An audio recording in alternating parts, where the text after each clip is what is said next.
Good morning, నేను స్వేచ్ఛ. Welcome to వార్తలు వాస్తవాలు. ఇవాళ న్యూస్ పేపర్స్ లో ప్రధాన వార్తలు చూద్దాం. ముందుగా నమస్తే తెలంగాణ దినపత్రిక. నమస్తే తెలంగాణలో పాలమూరు గుండెల్లో గులాబీ జెండా అంటూ మనకి ప్రధాన వార్త కనిపిస్తుంది. సీఎం సొంత జిల్లాలో బీఆర్ఎస్ ఘన విజయం, స్థానిక కోట ఎమ్మెల్సీ ఎన్నికల్లో నవీన్ రెడ్డి గెలుపు. దశాబ్ద ఉత్సవాల వేళ కాంగ్రెస్ కు భారీ షాక్. సీఎం రేవంత్ కు కొడంగల్ ప్రజా ప్రతినిధుల ఝలక్. పనిచేయని కాంగ్రెస్ బ్లాక్ మెయిల్ రాజకీయాలు. పార్లమెంటు ఎన్నికల ముందు కౌంటింగ్ జరిగితే నష్టమైన వాయిదా వేయించిన కాంగ్రెస్ పెద్దలు. అయినా ఓటమిని చూసిన హస్తం నేతలు. కేసీఆర్ ఆశీర్వాదం తీసుకున్న ఎమ్మెల్సీ నవీన్ రెడ్డి. ఈ విజయం అమరులకు అంకితం అంటూ నిరంజన్ రెడ్డి చేసిన వ్యాఖ్యలు మనం ఇక్కడ ప్రధానంగా గమనించవచ్చు. ఇక నెక్స్ట్ చూస్తే తెలంగాణ కవచం బీఆర్ఎస్ అంటూ మనకి మరో హెడ్లైన్ కనిపిస్తోంది.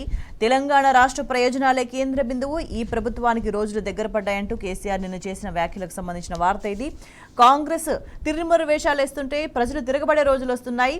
కరెంటు కోతలతో రోడ్ల మీదకి ప్రజలు అన్నదాతను ఆగమాగం చేస్తున్నారు.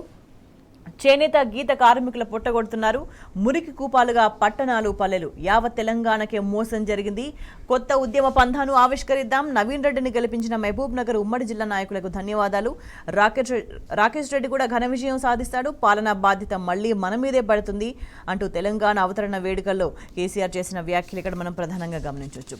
ఇక నెక్స్ట్ చూస్తే 1999లోనే తెలంగాణ ఉద్యమం ప్రారంభం అంటూ మనకి ఇంకొక హెడ్లైన్ కనిపిస్తోంది. 2001 దాకా వేల గంటలు మేధోమదనం, చేతిరాతతోనే రాజీనామా లేక uncompromised Telangana fighter Jayashankar sir అంటూ దశాబ్ది వేడుకల్లో కేసీఆర్ చేసిన వ్యాఖ్యలు మనకి ఇక్కడ ప్రధానంగా కనిపిస్తున్నాయి. ఇక నెక్స్ట్ చూస్తే దశాబ్ది వేడుకల్లో మనోళ్లు అంటూ ఇంకొక వార్త కనిపిస్తోంది. తెలంగాణ భవన్లో జరిగిన సంబరాల్లో జిల్లాల నేతలు అంటూ కరీంనగర్కి సంబంధించిన నేతలు ఎవరెవరో పార్టిసిపేట్ చేసిందో దానికి సంబంధించిన వార్త ఇది. ఇక నెక్స్ట్ చూస్తే అమరుడి బిడ్డకు అండగా కేసీఆర్ అంటూ మనం ఇంకో వార్త గమనించవచ్చు.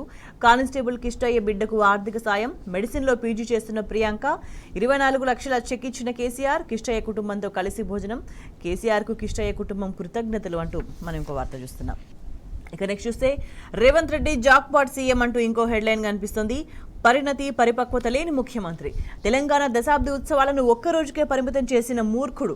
బీఆర్ఎస్ వర్కింగ్ ప్రెసిడెంట్ కేటీఆర్ మండిపాటు. తెలంగాణ భవన్లో ఘనంగా దశాబ్ది వేడుక. జాతీయ పార్టీ జెండాల ఆవిష్కరణ అంటూ దానికి సంబంధించిన ఫోటోగ్రాఫ్తో కూడిన వార్త మనకి ఇక్కడ కనిపిస్తోంది. ఇక నెక్స్ట్ చూస్తే ఘనంగా రాష్ట్ర ఆవిర్భావ వేడుకలు అంటూ మనం ఇంకో వార్త చూస్తున్నాం. ప్రభుత్వ ప్రైవేటు కార్యాలయాలపై జాతీయ జెండా రెపరెపలు. ఉత్సవాల్లో పాల్గొన్న అధికారులు, ప్రజాప్రతినిధులు అంటూ కూడా మనం ఇక్కడ వార్తను గమనించవచ్చు. ఇక నెక్స్ట్ చూస్తే 3 జోన్లుగా తెలంగాణ. గ్రీన్ తెలంగాణ కోసం సర్కార్ మాస్టర్ ప్లాన్ 2050.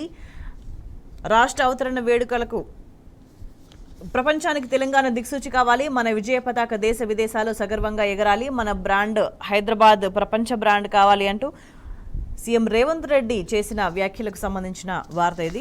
ఇక నెక్స్ట్ చూస్తే అమరుల కుటుంబాలకు అవమానం అంటూ మనం ఇంకో వార్త గమనించవచ్చు. రాష్ట్ర అవతరణ వేడుకల్లో పట్టించుకోని సర్కార్. అమరుల పేర్లను తలుచుకోకపోవడము దారుణం. పిలిచి అవమానిస్తారంటూ కుటుంబాల ఆవేదన. అమరుల చిత్రపటాలతో సభా ప్రాంగణంలో నిరసన. గుర్తించనే లేదని కన్నీటి పర్యంతమైన అమరుల తల్లులు అంటూ ఫోటోగ్రాఫ్తో కూడిన వార్తను మనం ఇక్కడ గమనించవచ్చు.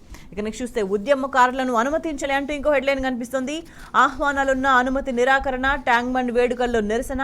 పద్మశ్రీ అవార్డు గ్రహీత సమ్మయ్య పట్ల సర్కార్ నిర్లక్ష్యం అంటూ కూడా ఈ నిరసనకు సంబంధించిన ఫోటోగ్రాఫ్స్ కూడా వార్త మనకి ఇక్కడ కనిపిస్తుంది.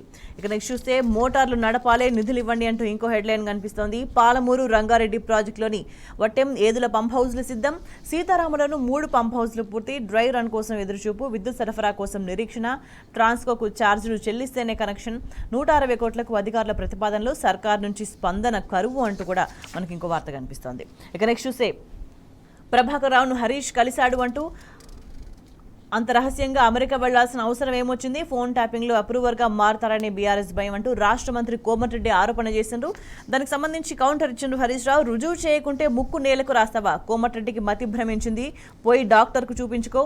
న్యూస్ ఛానళ్లలో స్క్రోలింగ్ బ్రేకింగ్ కోసం చిల్లర వ్యాఖ్యలు. ఆరోపణలపై చర్చకు రెడీనా అంటూ మాజీ మంత్రి హరీష్ సవాల్ విసిరిండ్రు. దానికి సంబంధించిన వార్త ఇది. ఇక నెక్స్ట్ చూస్తే వర్ష బీభత్సం అంటూ మనకి ఇంకో వార్త కనిపిస్తుంది. చల్లబడ్డ వాతావరణం, విరిగిపడ్డ చెట్లు, స్తంభాలు, కరెంటు సరఫరాకు ఆటంకం. రేగడి మధ్యకుంటలో పిడుగుపాటుకు ఎద్దు మృతి అంటూ వర్ష బీభత్సానికి సంబంధించిన అనేక ప్రాంతాల్లో జరిగిన బీభత్సానికి సంబంధించిన ఫోటోగ్రాఫ్స్ కూడా మనం ఇక్కడ గమనించవచ్చు.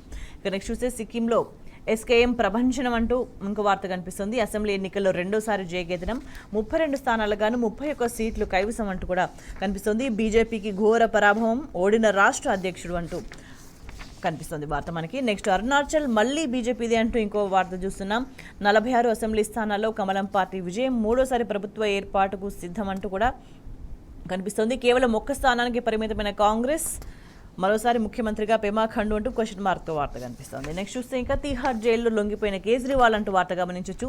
21 రోజుల్లో ఒక్క నిమిషం కూడా వృధా చేయలేదు, దేశాన్ని రక్షించడం కోసం ప్రచారం చేశా అంటూ ఢిల్లీ సీఎం చేసిన వ్యాఖ్యలు ఈ సందర్భంగా మనం గమనించవచ్చు. ఇక నెక్స్ట్ తెలంగాణ టుడే చూద్దాం. తెలంగాణ టుడే చూస్తే future belongs to BRS says KCR అంటూ ప్రధానంగా తీసుకుంది.